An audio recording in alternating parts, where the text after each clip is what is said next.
आज से ही ठीक 3 साल पहले 6 अगस्त 2023 को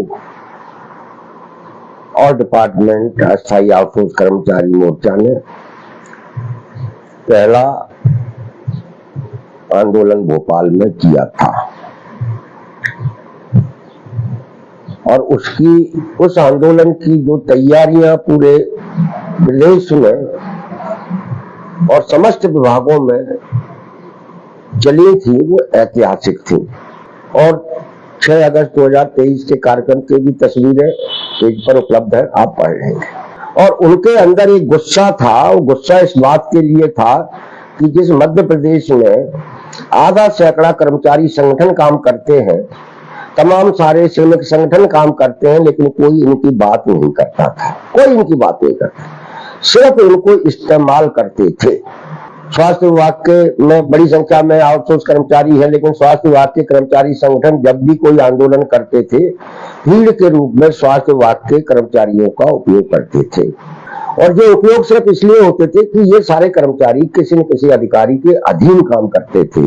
हम लोगों ने इस आउटसोर्स आंदोलन को खड़ा किया था। उस वक्त न्यूनतम वेतन के नाम पर 4,000, 5,000, 6,000, 7,000 रुपए मिलते थे बिजली सेक्टर तक में। पीएफ क्या चीज होती है कोई कर्मचारी नहीं जानता था। श्रम कानून क्या है किसी को पता नहीं था। मध्य प्रदेश के अंदर नौकरियों में जो असुरक्षा है, जो कम वेतन मिलता है, इस लड़ाई को और व्यापक बनाएंगे और निरंतर जारी रखेंगे, ये हम लोगों ने तय किया। और उसी दिन हम लोगों ने अगले आंदोलन की घोषणा की कि हम लोग 8 सितंबर से सीहोर से पदयात्रा शुरू करेंगे और भोपाल में प्रदर्शन करेंगे अगले ही महीने।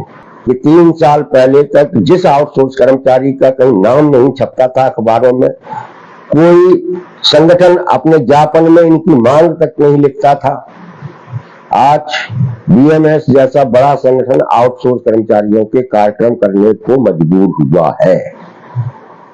सारे कर्मचारी संगठन अपने ज्ञापन में आउटसोर्स कर्मचारियों की मांग लिखने लगे हैं, जोड़ने लगे हैं और उनको अपने साथ लाने के प्रयास करने लगे हैं। और 3 साल पहले जो न्यूनतम वेतन अकुशल का बता रहा हूं 9,000 था, आज वो वेतन बढ़कर 11-12 हजार तक पहुंच गया है, लोगों को मिल रहा है। ये हमारे और डिपार्टमेंट अस्थायी आउटसोर्स कर्मचारी मोर्चा की सफलता कह सकते हैं, उसकी रणनीति की सफलता भी मान सकते हैं। और आगे जो हम कह सकते हैं कि हम लोग इस लड़ाई को जीतेंगे, जीतने के करीब पहुंच रहे हैं। खतरा है, वो खतरा है हमारी जो एकता बनी थी वो विखंडित होने का।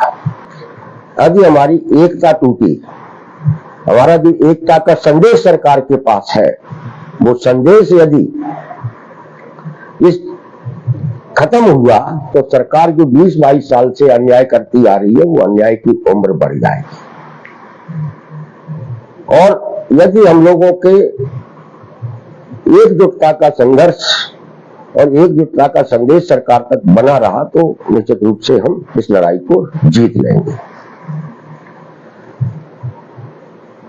हमारे कुछ साथी बहुत लालायित हैं कि हमें बीएमएस के साथ काम करना चाहिए। आप इसलिए लालायित हैं कि आप बीएमएस को नहीं जानते, बीएमएस की नीतियों के बारे में नहीं जानते।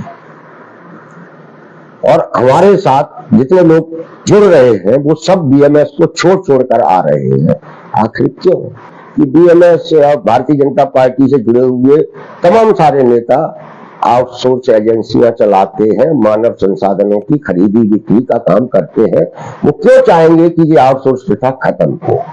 नहीं चाहेंगे। और इसीलिए इन सबको खतरा सिर्फ डर सिर्फ ऑल डिपार्टमेंट अस्थायी आउटसोर्स कर्मचारी मोर्चा से है।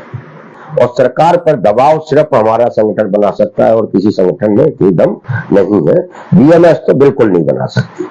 जितने अस्थायी कर्मचारी हैं, स्कीम वर्कर हैं, चाहे आशा कार्यकर्ता है, आंगनबाड़ी कार्यकर्ता है, मध्याह्न भोजन कार्यकर्ता है, जन सेवा मित्र हो, इस तरीके के जितने भी कर्मचारी थे उनकी वो भीड़ के रूप में इनका इस्तेमाल करते थे, उपयोग करते थे।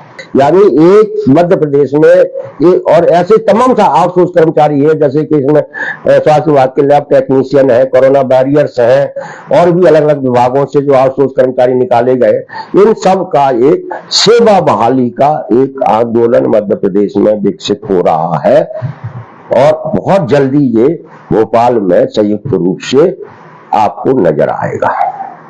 तो न्यूनतम वेतन की लड़ाई कि जो न्यूनतम वेतन से कम पर काम कर रहे हैं उन्हें न्यूनतम वेतन मिले, ये भी लड़ाई मध्य प्रदेश में विकसित हो रही है। ये लड़ाई भी आपको बहुत जल्दी देखने को मिलेगी और मार्च 2027 तक आउटसोर्स कर्मचारियों को निकालने का जो फैसला मध्य प्रदेश सरकार कर चुकी है, उसके खिलाफ भी लोगों में गुस्सा है।